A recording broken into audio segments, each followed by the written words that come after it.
ఎప్పుడు ఈ కృతంగా రెస్టారెంట్ పెట్టాలనిపించింది? నేను ఫస్ట్ 2004లో హైదరాబాద్ వచ్చాను. ఆ టైంలో చిన్న స్మాల్ సర్జరీ. రాయలసీమ వంటలు తెలంగాణలో ఇంట్రడ్యూస్ చేయడానికి కారణం ఏంటి? కొంచెం మొదటి నుంచి కూడా హెల్త్ మీద కొంచెం బాగా ఇంట్రెస్ట్ చూపించేవాళ్ళు మేడం. ఈ హైదరాబాద్లో కానీ విలేజెస్లో కానీ అక్కడ కూడా సరే ఈ జొన్న రొట్టి, రాగి ముద్ద, నాటుకోడి పులుసు అనేది బ్రాండ్ నేమ్ పెట్టడానికి కారణం ఏంటి? ఆ కృతంగా కృష్ణా తుంగభద్ర నదులు రెండు సంగమాన్ని ఈ కర్నూలు దగ్గర అలంపూర్ దగ్గర రెండు కలుస్తాయి. జాగ్వీస్ కృతంగాకి మాత్రమే సొంతం, మిగతా ఎక్కడ కూడా ఈ ఫార్ములాతో యూజ్ చేసే మసాలాస్ దొరకవా? నేను అనుకుంటున్నాను మేడం, వాళ్ళ దగ్గర అయితే ఇంత కన్సిస్టెన్సీ మెయింటైన్ చేయలేరు. హాయ్, హలో, నమస్తే, వెల్కమ్ టు ఐ డ్రీమ్. నేను మీ మాధురి.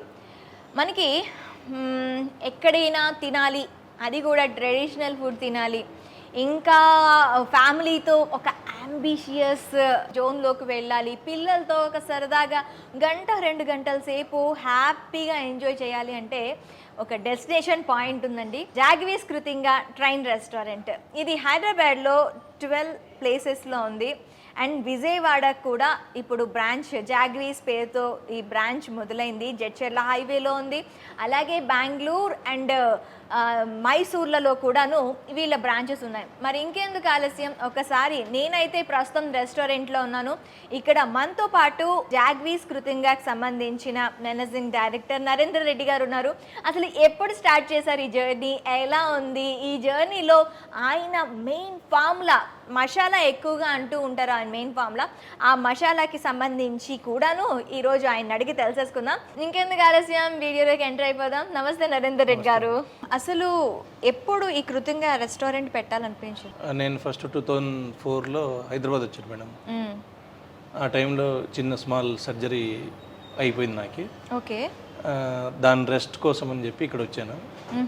ఒక నార్మల్ చిన్న రెస్టారెంట్లో ఫస్ట్ వేరే వాళ్ళు మేనేజ్మెంట్ ఉండేవాళ్ళు. దాంట్లో ఫస్ట్ ట్రైనింగ్ అయ్యి అప్పుడు ఈ రెస్టారెంట్ మనం కూడా చేయొచ్చు అనే ఐడియా వచ్చింది. కాకపోతే అప్పుడున్న ఫైనాన్షియల్ ప్రాబ్లం వల్ల మళ్ళీ అప్పుడు విలేజ్ వెళ్ళాను. ఓకే. అప్పుడు విలేజ్కి వెళ్ళిన తర్వాత అగ్రికల్చర్, అప్పుడు మా ఫ్యామిలీ బేసిక్ అగ్రికల్చర్. అప్పుడు అగ్రికల్చర్లో ఈ సర్జరీ అయిన తర్వాత అక్కడ వర్క్ చేయలేకపోయాను. ఓకే. మళ్ళీ రీబ్యాక్ వచ్చి హైదరాబాద్లో నేను మా బ్రదర్ ఇన్ లా ఒకతను. ఎక్కడ సార్ మీ ప్రాపర్? నంద్యాల. కంప్లీట్ గా Kurnool district and Rayalaseema. Me dishes లో కూడా చాలా వరకు ఆ రాయలసీమకు సంబంధించిన వంటలే ఉంటాయని విన్నాను. అవును మేడం. అంటే రాయలసీమ వంటలు తెలంగాణలో ఇంట్రడ్యూస్ చేయడానికి కారణం ఏంటి? అంటే మ్యాక్సిమం ఇక్కడ తెలంగాణలో అంటే హైదరాబాద్ అంటే దమ్ బిర్యానీ, ప్యారడైజ్ ఇలాంటివి ఎక్కువగా వింటూ ఉంటాం. సో ఇక్కడ ఒక రాయలసీమ వంటకాలని ఇక్కడ ఇంట్రడ్యూస్ చేయాలి, ఇక్కడ కూడా వాటికి ఆదరణ పెంచాలి అని ఎందుకు అనిపించింది? కొంచెం మొదటి నుంచి కూడా హెల్త్ మీద కొంచెం బాగా ఇంట్రెస్ట్ చూపించేవాళ్ళు మేడం. ఈ హైదరాబాద్లో కానీ విలేజెస్లో కానీ అక్కడ కూడా సరే ఈ జొన్న రొట్టి, రాగి ముద్ద, నాటుకోడి పులుసు అనేది మొదటి నుంచి కూడా మంచి హెల్త్ కాన్సెప్ట్లో ఉంటుంది. సరే ఒకసారి ట్రై చేద్దాం, బాగుంటుంది అనిపించింది. ఫస్ట్ మొదట 2006లో పంజగుట్లో స్టార్ట్ చేశాము. ఒక 6 monthsకి మంచి రెస్పాండ్ వచ్చింది. పెట్టంగానే ఒక 3 months బాగా హార్డ్ వర్క్ చేసాం. పంజగుట్లో కూడా కృతంగానే పెట్టారా? కృతంగానే పెట్టాం. ఓకే. ఆ బ్రాండ్ నేమ్ పెట్టడానికి కారణం ఏంటి? ఆ కృష్ణా తుంగభద్ర నదులు రెండు సంగమాన్ని ఈ కర్నూలు దగ్గర అలంపూర్ దగ్గర రెండు కలుస్తాయి. ఓకే. దానికి కృతంగా అని నేమ్ అట్లా పెట్టాల్సి వచ్చింది. ఆ పేరుని తీసుకున్నారు కృతంగా. ఓకే. మీ ఈ బ్రాండ్ నేమ్ని కూడాను చాలా మంది దొంగిలించారన్న, నిజమేనా? యాక్చువల్గా 2017లో బ్యాక్ డోర్ ద్వారా వాళ్ళు వచ్చి ఇప్పుడు ఫ్రాంచైజీ స్టార్ట్ చేశారు. నేనైతే 2006 నుంచి కంటిన్యూగా ఆల్మోస్ట్ నియర్లీ 20 బ్రాంచెస్ రన్ చేస్తున్నాము. వాళ్ళు బ్యాక్ డోర్ ద్వారా వచ్చి ఇప్పుడు ఫ్రాంచైజీ ఇవ్వడం 2017 నుంచి స్టార్ట్ చేశారు. అందుకని నేను ఈ మధ్యలో సరే ఇంక ఇది ఎప్పుడో అవుతుంది కేసు అని జగవీష్ అని రీబ్రాండింగ్ చేసుకొని మా పాప పేరు పెట్టుకొని జగవీష్ కృతంగా. మీ అమ్మాయి పేరు? మా అమ్మాయి. ఎక్కడెక్కడ ఉన్నాయి మనకి బ్రాంచెస్? ఆల్మోస్ట్ హైదరాబాద్లో ఒక 12 లొకేషన్స్ ఉన్నాయి మేడం. బెంగళూరు ఒక 3 లొకేషన్స్ ఉన్నాయి. మైసూర్ ఒక లొకేషన్ ఉంది. విజయవాడలో రీసెంట్గా స్టార్ట్ చేసాము. అది ఓన్లీ జగవి నేమ్తోనే స్టార్ట్ చేసాము. జగవి అనే పేరుతోనే, జగవితోనే స్టార్ట్ చేసాము. కృతంగా పెట్టలేదు? లేదు మేడం. మీ దగ్గర బాగా ఉండే డిషెస్ అంటే మీరు ఏం చెప్తారు? మా దగ్గర ఉన్న క్రేజ్ వచ్చేసి రాగి ముద్ద, జొన్న రొట్టి, నాటుకోడి పులుసు, హెడ్ కర్రీ, పాయ, కంజు రోస్టు, ఒక పలావ్ చేస్తాం మేడం, చిట్టి ముత్యాల పలావ్ అని. ఓకే. అది పలావ్ కూడా మంచి రెస్పాన్స్ అండి మా దగ్గర వచ్చేసి. మీ దగ్గరకు వచ్చేసరికి మొత్తం కంప్లీట్ గా డిఫరెంట్ ప్యాటర్న్తో మీరు డిఫరెంట్ ప్లాటర్తో మేము ఒక పాట్ బిర్యానీ కూడా ఇంట్రొడ్యూస్ చేసాం మేడం. పాట్ బిర్యానీ కూడా మంచి రెస్పాన్స్ ఉంది. పాట్ బిర్యానీ అది మొత్తం 20 బ్రాంచెస్ లో ఉంటుంది. 20 బ్రాంచెస్ లో పాట్ ఉంటుంది మేడం. మా దగ్గర 20 బ్రాంచెస్ లో అన్ని దాని దగ్గర ఒకటే కన్సిస్టెన్సీగా మెయింటైన్ అవుతుంది మేడం, అన్ని బ్రాంచ్లు కూడా. ఎలా అది? Masalas madam, main masala theme. ఇంటి దగ్గర నుంచి మసాలాలు అన్నీ పంపిస్తూ ఉంటాం, ప్యాకెట్ మసాలా. నంద్యాల దగ్గర నుంచి మీరు మసాలా చేయించి 20 అవుట్లెట్స్ కి పంపిస్తారు. 20 అవుట్లెట్స్ కి కలిపి రెగ్యులర్గా ఎవ్రీ 2 kgsకి ఎంత మసాలా వాడాలి, ఎంత క్వాంటిటీ వాడాలి అన్నీ ముందే ప్రిపేర్ చేసుకొని మేము టెస్ట్ చేసిన తర్వాతనే ఎవ్రీ మసాలా టేస్ట్ చేసుకుంటాం. కస్టమర్ దగ్గర కూడా మనం ఫీడ్బ్యాక్ తీసుకుంటాం. ఫీడ్బ్యాక్ తీసుకున్న తర్వాత ఒక 3-4 days కంటిన్యూ ఫీడ్బ్యాక్ తీసుకొని ఓకే బాగుంది అన్న తర్వాతనే ఆ మసాలా మళ్ళీ ఫాలో అయిపోతాం. ఈ ఫార్ములా అనేది ఓన్లీ జాగ్వీస్ కృతంగాకి మాత్రమే సొంతం, మిగతా ఎక్కడ కూడా ఈ ఫార్ములాతో యూజ్ చేసే మసాలాస్ దొరకవా? నేను అనుకుంటున్నా మేడం, వాళ్ళ దగ్గర అయితే ఇంత కన్సిస్టెన్సీ మెయింటైన్ చేయలేరు వాళ్ళు. ఎందుకంటే నేనేమో సింగిల్ ఆపరేషన్, సింగిల్ ఓనర్ను. ఎక్కడైనా కానీ ఒక్క దగ్గర మసాలా మారిందంటే అన్ని 20 లొకేషన్స్ మారిపోతాయి. వాళ్ళకి మాత్రం ఆ ఫెసిలిటీ లేదని అనుకుంటున్నాను. మీది ఆ బ్రాండ్ గట్టిపడడానికి కారణం మీ మసాలానే? మా మసాలా మేడం, కంప్లీట్గా మా మసాలా. ట్రైనింగ్ కూడా మేము ఆల్మోస్ట్ ఒక్క మాస్టర్ ట్రైన్ అవ్వాలంటే 3 years మా దగ్గర వర్క్ చేసిన తర్వాతనే కొత్త బ్రాంచ్ ఇస్తాం అతనికి. అంతవరకు బ్యాక్ ఎండ్లో వర్క్ చేయాల్సిందే కానీ ఫ్రంట్ ఎండ్కి అతనికి రానివ్వం. మొదటి నుంచి కూడా అతను కుకింగ్ ప్రాపర్ చేసే విధానం కానీ, అతను కటింగ్ కానీ ఏదైనా కానీ ప్రాపర్గా ఉన్న తర్వాత మేము సాటిస్ఫై అయిన తర్వాతనే అతను ప్రమోట్ చేస్తాం. అంతవరకు కూడాను బ్యాక్ ఎండ్ లోనే వర్క్ చేయాల్సింది. అట్లా మన దగ్గర ఎంతమంది ఇప్పుడు ఎంప్లాయీస్ ఉన్నారు సార్? ఆల్మోస్ట్ నియర్లీ మా దగ్గర 2000 members ఎంప్లాయీస్ ఉంటారు మేడం. 2000 members 20 outlets కి, అంటే ఈచ్ అవుట్లెట్ కి 100 members. కొంతమంది విలేజ్ కి వెళ్తారు మేడం, లీవ్స్ అని దాని మీద వెళ్తారు. వర్కింగ్ లో మాత్రం 900 to 1000 members కంటిన్యూగా మన దగ్గర రెగ్యులర్ గా. రాయలసీమ ఫుడ్ ప్లాటర్ ని ఇక్కడ మీరు ఇంట్రడ్యూస్ చేశామన్నారు. అందులో మెయిన్గా మీ ఫుడ్ ప్లాటర్కి సంబంధించి, మీ మసాలాలకు సంబంధించి డిషెస్ మనం ఇప్పుడు టేస్ట్ చేద్దామా? యా సార్, స్పెషల్గా రాగి ముద్ద, జొన్న రొట్టి కదా ఇది? జవర్ రొట్టి మేడం, జొన్న రొట్టి అంటారు. జవర్ రొట్టి అంటే రెగ్యులర్గా మనకి ఇంట్లో చేసుకున్నట్టే ఫుడ్ ఉంది, అంటే కూర టేస్ట్ కానీ అది కానీ. ఇదంతా కూడాను స్పెషల్గా మన ఇంటి దగ్గర నుంచి ఈ మసాలాస్ అన్ని రెడీ అవుతూ, మసాలాస్ అన్ని రెడీ చేస్తాం, ఇంటి దగ్గర రెడీ చేస్తాం. ఆ ఫామ్ లో ఇంకెవరికి ఉండదు, బయటకి ఎవరికి ఉండదు, మాకు కూడా చెప్పరు. మా సీక్రెట్ అది కదా మేడం, సీక్రెట్. ఇదే ఫార్ములాతో మీరు ఎన్ని సంవత్సరాల నుంచి చేస్తున్నారు సార్? ఆల్మోస్ట్ 2006 నుంచి స్టార్టింగ్ అప్పటి నుంచి కూడా ఇట్లా చేస్తున్నాం, మెయింటైన్ చేస్తున్నాం మేడం. రెగ్యులర్గా కూడా రెగ్యులర్గా అంటే కూరకి కూడాను మీరు మసాలాలు మార్చేస్తూ ఉంటాం మేడం రెగ్యులర్గా. ఇప్పుడు నాటుకోడి పులుసుకున్న మసాలా మటన్ కర్రీకి ఉండదు, మటన్ కర్రీకి ఉన్న మసాలా హెడ్ కర్రీకి ఉండదు, పాయకున్న మసాలా వేరే ఉంటుంది, మటన్ బోన్ సూప్కి వేరే ఉంటుంది, ఫ్రైకి కొంత డిఫరెంట్ మసాలా ఉంటుంది. ఇలా రెగ్యులర్గా మసాలాని చేంజ్ చేస్తూ ఉంటాయి మేడం. మసాలాలు అనేవి చేంజ్ అవుతూ ఉంటాయి. ఈవెన్ పల్లీ చట్నీ కూడా మేము ఒక క్వాంటిటీ, ఇప్పుడు మా దగ్గర రాగి ముద్దలకి పల్లీ చట్నీ ఫేమస్ మేడం. మేము పల్లీ ఎంత వేయాలి, మిర్చి ఎంత వేయాలి మెజర్మెంట్ ప్రకారం చెప్తాం చెఫ్కి కూడా. ఆ మెజర్మెంట్ ప్రకారమే వాళ్ళు చేస్తారు. మసాలాస్ కూడాను మెజర్మెంట్లు ఉంటాయా వాళ్ళకి చెప్పడంలో? ఇక్కడ మసాలాకి మాత్రం ఒక మెజర్మెంట్ ఉంటుంది మేడం.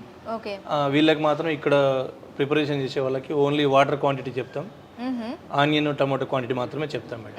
మిగతావన్నీ ప్యాకెట్ మసాలా వచ్చేస్తుంది. 2 kg కింద ప్యాకెట్ ఒక ప్యాకెట్ వేయాలి, 4 kg కింద 2 ప్యాకెట్లు వేయాలి, అట్లా మసాలా వస్తూ ఉంటుంది మేడం రెగ్యులర్గా. మా దగ్గర ఉన్న సీక్రెట్ ఏంటంటే మేడం, జనరల్గా కూడా బిర్యానీకి కానీ ఈ నాటుకోడికి కానీ ఏదైనా కానీ ఫ్రెష్నెస్ మేడం. మా దగ్గర 2 kgకి మించి ఏది కూడా ప్రిపేర్ చేయము ఎక్కువ. ఆ 2 kg అయిన తర్వాతనే ఇంకొక 2 kg ప్రిపేర్ రెడీగా ఉంటాం. బిర్యానీ కూడా అంతేమండి, 7 kgs రైస్ మాత్రమే రన్నింగ్లో ఉంటుంది. మేము బిర్యానీ వేసిన తర్వాత 45 minutes 1 hour లోపల బిర్యానీ అయిపోవాలి. కంపల్సరీగా బ్యాక్ ఎండ్లో ఎప్పుడు వాటర్ రెగ్యులర్గా రెడీగా ఉంటుంది. ఆ రైసు నానబెట్టుకొని వింటాము, ఆ కుకింగ్ అంతా రెడీగా ఉంటుంది మేడం. మసాలాలు మాత్రం ఎవ్రీ 45 minutesలో మాత్రమే కలుపుతాం. అంటే ఒకసారి 7 kgs పాట్ దింపుతారు, ఆ పాట్ అయిపోయిన తర్వాత మళ్ళీ ఆ 45 మినిట్సే ఆ పాట్ అవ్వడానికి time limit. 45 to 1 hour madam. ఒక్కొక్కసారి బిజినెస్ జరుగుతున్న రోజు 1 hour పడుతుంది, ఓకే. లేదంటే 45 minutes లో బిర్యానీ కంప్లీట్ అయిపోతుంది. సర్వ్ అయిపోవాలి కస్టమర్. సర్వ్ అయిపోవాలి కస్టమర్ కి. లేట్ అయ్యే కొద్దీ కొంచెం టేస్ట్ మారిపోతూ ఉంటుంది. ఓ వేడి వేడిగా తింటేనే ఆ ఫ్లేవర్స్ అనేవి ఎంజాయ్ చేయగలరు అంటారు. నాటుకోడి పులుసుకి కానీ ఇటు గుత్తొంకాయ కూరకి సంబంధించిన ఇది కానీ కంప్లీట్గా డిఫరెంట్గా ఉంది. ఇలా డిఫరెంట్గా ఎలా మెయింటైన్ చేయగలుగుతున్నారు? ఇప్పుడు ఇంట్లో మేడం హోమ్లీ టైప్ మొదటి నుంచి కూడా మా మిస్సెస్ కానీ మా మదర్ కానీ ఇంట్లో ఏ మెటీరియల్ వాడతారు, ఏ క్వాలిటీలో ఎంత వాడతారు అని చెప్పి రెగ్యులర్గా తీసుకొని ఇంట్లో ఎట్లా వాడతామో అంత మాత్రమే తీసుకుంటున్నాం, ఎక్కువ కూడా. ఓకే. దాని ప్రకారమే ఇప్పుడు గుత్తి వంకాయ అంటే కొంచెం పల్లీ పౌడర్ మిక్స్ చేస్తాం, నువ్వులు మిక్స్ చేస్తాం, దాంట్లో ఆనియన్ ఎంత వాడతాం, గీ ఎంత వాడతాం అంత మాత్రమే మిక్స్ చేసుకొని ఒక్క కిలోకి ఎంత వంకాయకి ఎంత పౌడర్ యూజ్ అవుతుందో అంత మాత్రమే ప్యాకెట్ కొట్టుకుంటాం. ఇప్పుడు బిర్యానీ అన్నారు, 7 kg పాట్తో చేస్తామన్నారు. ఇలా ఇప్పుడు గుత్తొంకాయ కర్రీ అండ్ నాటుకోడి కర్రీకి ఇలా లిమిటేషన్స్ ఉంటాయి. ఈ టైంలో ఇంతే వండాలి అనే లిమిటేషన్ ఏమైనా కర్రీస్కి కూడా ఉంటాయి? ఇప్పుడు గుత్తి వంకాయ అనుకోండి 1 కిలో మార్నింగ్ మాత్రమే వండుతాం. ఓకే. నాటుకోడి అనుకోండి 2 కిలో మాత్రమే పులుసు పెడతాం. ఓకే. బిర్యానీ అనుకోండి, బిర్యానీ యాక్చువల్గా మేజర్ సెల్ బిర్యానీ ఎక్కడ పోయినా కానీ తర్వాత దాన్ని 7 kg రైస్గా ఫిక్స్ చేసుకుంటాం. ఇప్పుడు కస్టమర్ డిమాండ్ బట్టి ఈరోజు జనరల్గా కస్టమర్ ఒక 10 to 15 ఐటమ్ మాత్రమే ఎప్పుడు రెగ్యులర్గా ఐటమ్స్ పోతూ ఉంటాయి. దాన్ని మాత్రమే ఎక్కువ మూవ్ చేసుకుంటూ ఉంటాం ఐటమ్స్. దాన్ని బట్టి మాత్రమే ప్రిపేర్ చేసుకుంటాం మేడం. రాయలసీమ మటన్ కర్రీ ఉంది, 2 కిలో వాడతాం అంతే. మటన్ కూడా బాయిల్ చేసుకుంటాం, 2 కిలో బాయిల్ చేసి పెట్టుకుంటాం. అది 2 కిలోస్ అంటే ఎంత మందికి సరిపోతుంది అది? అంటే మా దగ్గర కుక్కర్స్ ఉంటాయి మేడం. బ్యాక్ ఎండ్ ఎప్పుడు ఒక 3-4 అసిస్టెంట్ వర్క్ చేస్తూ ఉంటారు. అక్కడ 4-5 ప్లేట్స్ ఇంకా మనకి బాకీ ఉంది, బ్యాలెన్స్ ఉంది అనుకున్నప్పుడు మాత్రం ఎమ్మడే మళ్ళీ ప్రిపేర్ చేసుకుంటా ఉంటాం. కుక్కర్స్ మీద ఆల్మోస్ట్ 30 minutesలో అయిపోతుంది కుకింగ్ అంతా. 30 minutes అయిపోతుంది. ఓకే. అంటే మీరు ఎక్సెస్ ఆఫ్ వర్కర్స్ ని మెయింటైన్ చేయడానికి కూడా కారణం ఇదే మేడం. అంటే ఎక్కడ ఫుడ్ వేస్ట్ కాకూడదు, అట్ ది సేమ్ టైం కూడా వేస్ట్ కాకూడదు అనేటప్పుడు మీకు బ్యాక్ అండ్ సపోర్ట్ అనేది చాలా వర్క్ ఉంటుంది మేడం. అందుకే ఇప్పుడు మేము ఎక్కువ బ్యాక్ అండ్ ఎక్కువ వర్క్ చేస్తూ ఉంటారు పిల్లలు. ఇప్పుడు కొంచెం రేషనల్ మైక్రో ఓవెన్స్ వచ్చినాయి మేడం. 7-8 minutesలో దాంట్లో ఫ్రై అయిపోతుంది. మేము ఆ ఓవెన్స్ కూడా ఒక 3-4 బ్రాంచ్ల్లో ఇప్పుడు ఇంప్లిమెంట్ చేశాము. ఇంకా స్పీడ్గా రెస్పాన్స్ ఎలా ఉంది ఓవెన్లో ఉన్న మేడం. ఇంకా పీస్ సైజ్ కూడా తగ్గదు, మసాలా కూడా చేంజ్ అవ్వదు, కలర్ కూడా చేంజ్ అవ్వదు. దట్టు దాంట్లో ఈజీగా గర్ల్స్కు ట్రైనింగ్ చేస్తున్నాం ఈ మధ్యలో. ఈ రేషనల్ మైక్రో ఓవెన్ మీద ఈజీగా వర్క్ చేయొచ్చు. ఎందుకంటే మేడం దాంట్లో ఒక్కొక్క 7 ట్రే ఉంటుంది. ఒక్కొక్క ట్రేలో 2 కిలో మాత్రమే ఫ్రై అవుతుంది. మనం ఒకటేసారి బోన్లెస్ ఫ్రై చేసుకోవచ్చు, కింది ఒక ట్రాక్లో బాయిల్డ్ ఎగ్ ఫ్రై చేసుకోవచ్చు, ఈ మటన్ బాయిల్ చేసుకోవచ్చు, ఆల్మోస్ట్ సంబంధించి రైస్ ఒక 2 కిలో పెట్టుకోవచ్చు. అన్నీ ఒకటేసారి ప్యారల్గా కూడా రన్ చేసుకోవచ్చు దాన్ని. ఆ విధానం ఇప్పుడు రేషన్ మైక్రోవేవ్లో వచ్చింది మేడం. దాంట్లో ఇప్పుడు గర్ల్స్కి ఎక్కువ ప్రిఫరెన్స్ ట్రైనింగ్ ఇస్తున్నాం మేడం. దాంట్లో ఎక్కువ ట్రైనింగ్ గర్ల్స్కి ఇస్తున్నారు. ఇప్పుడు మన దగ్గర గర్ల్స్ ఎంపవర్మెంట్కి సంబంధించి ఎంతమంది గర్ల్స్ వర్క్ చేస్తున్నారు? ఆల్మోస్ట్ 50% గర్ల్స్ ఉంటారు మేడం మా దగ్గర. 1000 members వీళ్ళు, 1000 members వాళ్ళు. మీరు చూసుకోండి, కౌంటర్లు కానీ, కీ పర్సన్స్ కానీ, మేనేజర్ కానీ అంతా గర్ల్స్ మా దగ్గర. అంటే ఉమెన్ ఎంపవర్మెంట్ ఇక్కడ కంప్లీట్గా. అంటే మా ఇంట్లో మా మిస్సెస్ కూడా ఎక్కువ హార్డ్ వర్క్ చేస్తూ ఉంటుంది, అకౌంట్ చూస్తుంది, ఈ మసాలా దాంట్లో ప్రతి దాంట్లో ఇన్వాల్వ్మెంట్ ఉంటుంది ఆమెది కూడా. మా అన్న కూడా మొదటి నుంచి కూడా రెగ్యులర్గా దీంట్లో ఇన్వాల్వ్ అయ్యి ఉండి బ్యాక్ ఎండ్లో వర్క్ చేశారు. మా అన్న మా అమ్మ ఇద్దరు కూడా. ఇంకా ఏదైనా చేంజెస్ ఉంటే వాళ్ళ ద్వారా ట్రైన్ చేస్తాం. కంప్లీట్గా ఫుల్ ఫ్లెడ్జ్డ్గా ముందుకు వెళ్ళాలి అంటే ఖచ్చితంగా ఫ్యామిలీ సపోర్ట్ కావాలి. కంపల్సరీ ఫ్యామిలీ సపోర్ట్ ఉండాల్సిందే మేడం. మా దగ్గర ఉన్న ఎంప్లాయీస్ కంప్లీట్గా 50% గర్ల్సే మేడం. వాళ్ళకి సపరేట్ అకామిడేషన్స్ కానీ, వాళ్ళ రూమ్స్ కానీ. ఇక్కడ మీరు వర్కర్స్కి అకామిడేషన్ కూడా ఇస్తూ ఉంటారా? మేమే ఇస్తాం మేడం. కంప్లీట్గా బాయ్స్ సపరేట్, గర్ల్స్ సపరేట్గా ఇస్తాం. మా దగ్గర అందరు మేనేజర్లు గర్ల్సే. అకౌంట్స్ కానీ, హెచ్ఆర్ డిపార్ట్మెంట్ అంటే ఇక్కడ వర్కర్స్ను వాళ్ళని రిసీవ్ చేసుకోవడం కానీ, కంప్లీట్గా వాళ్ళకి సంబంధించిన ఫెసిలిటీ చూసుకోవడం కూడా అంత గర్ల్సే మేడం మా దగ్గర. వాళ్ళ ఇన్వాల్వ్మెంట్ ఎక్కువ ఉంటుంది. మేమేంటంటే కిచెన్లో మాత్రమే బ్యాక్ ఎండ్, ఓన్లీ వాళ్ళకి ఏం కావాలి, ఏం అవసరం ఉంది ఈ రోజు కానీ వాళ్ళు మాకు ఇన్ఫార్మ్ చేస్తారు, మేము చేసేస్తూ ఉంటాం రెగ్యులర్. ఓకే, అంటే ఇక్కడ నుంచి కిచెన్లో ఏం కావాలి అనేది మీకు రోజువారీ మెనూ రోజువారీ మెనూ డేటా ఇస్తారు మేడం, వాళ్ళు డేటా ఇస్తారు కంపల్సరీగా, అప్పుడే మేము ప్రిపేర్ చేసుకోగలుగుతాం. ఓకే, ఇప్పుడు మీరు అన్నారు కదా ఫస్ట్ ఫైనాన్షియల్ సపోర్ట్ లేదు, ఫస్ట్ స్టార్టింగ్లోని 2004లో చూసేటప్పుడు నాకు ఫైనాన్షియల్ స్టేటస్ కొంచెం తక్కువ, నేను మళ్ళీ బ్యాక్ వెళ్ళిపోయాను, అక్కడ కూడా ఏం చేయలేకపోయాను, సో మళ్ళీ బ్యాక్ రావాల్సి వచ్చిందని చెప్పారు. ఆ టైంలో మీ ఫ్యామిలీ మెంబర్స్ని అడిగినప్పుడు ఇలా చేస్తాను, రెస్టారెంట్ అనేది హైదరాబాద్లో బాగుంది, అక్కడికి వెళ్ళి చేస్తా అంటే మీ ఫ్యామిలీ సపోర్ట్ అప్పుడు ఎలా ఉంది స్టార్టింగ్లో? అప్పుడు మాకు ఫైనాన్షియల్ మా అగ్రికల్చర్ ఫ్యామిలీ మేడం మేము జనరల్గా. అప్పుడు రీసెంట్గా మా అన్న మ్యారేజ్ చేసుకున్నాడు. ఓకే, మా వదిన వాళ్ళ సపోర్టు, అప్పుడు వాళ్ళు ఫైనాన్షియల్గా సపోర్ట్ చేశారు మాకు. వావ్, మా వదిన ఇది చాలా గ్రేట్ థింగ్ అండి యాక్చువల్లీ. అప్పుడు కొత్తగా బిజినెస్ స్టార్ట్ చేస్తామంటే వాళ్ళు మాకు ఫైనాన్స్ చేసి, అప్పుడు మా బ్రదర్ ఇన్వాల్వ్మెంట్ లేదు స్టార్టింగ్లో. ఎప్పుడైతే ఫైనాన్స్ చేసి నన్ను కొంచెం ముందుకు వచ్చిన తర్వాత అతను కూడా ఫుల్గా ఇన్వాల్వ్మెంట్ చేశాం. సెకండ్ బ్రాంచ్ నుంచి అతను ఇన్వాల్వ్ అయ్యాడు మేడం. ఓకే, ఫస్ట్ బ్రాంచ్ ఎక్కడ పెట్టారు? First branch Panjagutta madam. Panjagutta. And మంచి మంచి హోటల్స్ కూడా అక్కడ పంజగుట్ట సర్కిల్లోనే మనకు కనిపిస్తుంటాయి. అప్పుడు ఇది ఇంట్రడ్యూస్ చేసేటప్పుడు అప్పుడు జనాలు ఎలా రిసీవ్ చేసుకున్నారు? అప్పుడు ఎందుకంటే మేడం 2004లో వైఎస్ఆర్ గారు సీఎంగా ఉండే, CM campus near to Panjagutta. రెగ్యులర్గా బిర్యానీ ఎంత అక్కడ రాయలసీమ నుంచి వచ్చేవాళ్ళు జనరల్గా అంతగా ఇంట్రెస్ట్ చూపించేవాళ్ళు కాదు. మాది హోమ్లీ స్టైల్ రాయలసీమ ఫుడ్ అనేటప్పటికి నాటుకోడి రాగి ముద్ద కాబట్టి అక్కడ వెళ్ళినట్టాడు. ఏదైనా రాగి ముద్ద కావాలన్నా జొన్నొట్టె కావాలన్నా కృతంగా పోవాలని అప్పుడు సీఎం దగ్గరికి సీఎం రిలీఫ్ ఫండ్ కోసం వచ్చేవాళ్ళు, సీఎంను కలిసినీకి వచ్చేవాళ్ళు. కంప్లీట్గా వైఎస్ఆర్ కలవనీకి వచ్చేవాళ్ళం. కంప్లీట్గా మన రెస్టారెంట్కి నియర్ టు కాబట్టి దగ్గరగా ఈజీగా అట్రాక్ట్ అయిపోయాను మేడం నేను ఆ టైంలో. ఓకే, ఇప్పుడు రాగి ముద్ద గురించి మాట్లాడుకుందాం అండి. మసాలాల గురించి అయిపోయింది. ఈ రాగి ముద్ద అనేది ఓన్లీ రాయలసీమకు సంబంధించి ఒక ట్రెడిషనల్ ఫుడ్.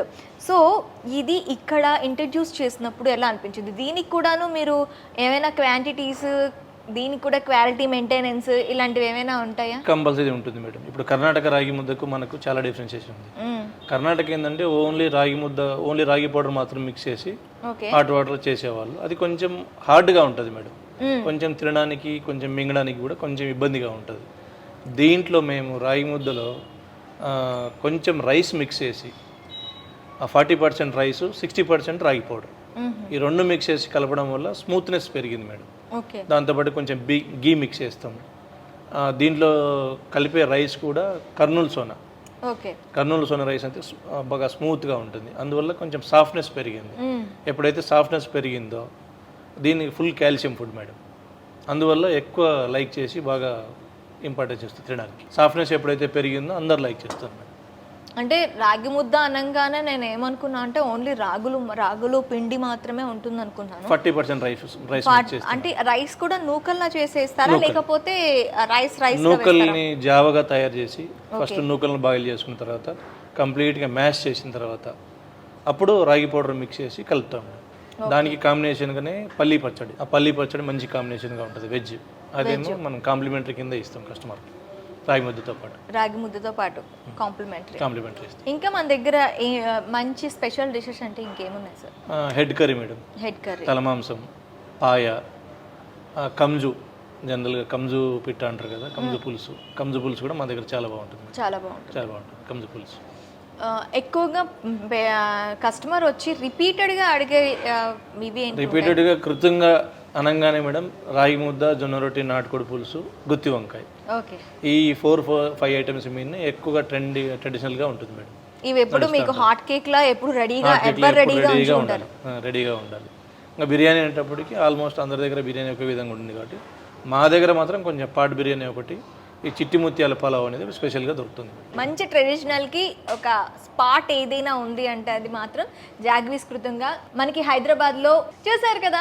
మంచి టేస్టీ అండ్ ట్రెడిషనల్ ఫుడ్ తినాలి అనుకుంటే ఖచ్చితంగా జాగ్వీస్ కృతంగాకి రావాల్సిందే. మీరు కానీ ఒకవేళ లేదు మేము ఇంట్లోనే ఉంటాము అంటే మీకు జొమాటో, స్విగ్గీస్లో కూడాను ఆన్లైన్ ఆర్డర్ పెట్టుకొని ఇంటికి తెప్పించుకొని తినచ్చు. చాలా మంచి టేస్టీ అండ్ హెల్దీ ఫుడ్ కావాలి అనుకుంటే మాత్రం జాగ్వీస్ కృతింగాని ఖచ్చితంగా టచ్ చేయాల్సిందే.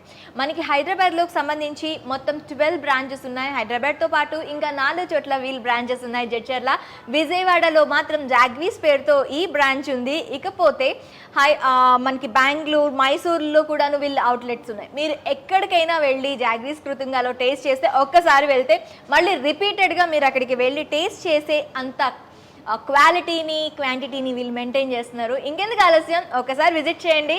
మీరు కూడా మీ రివ్యూని మాకు షేర్ చేయండి.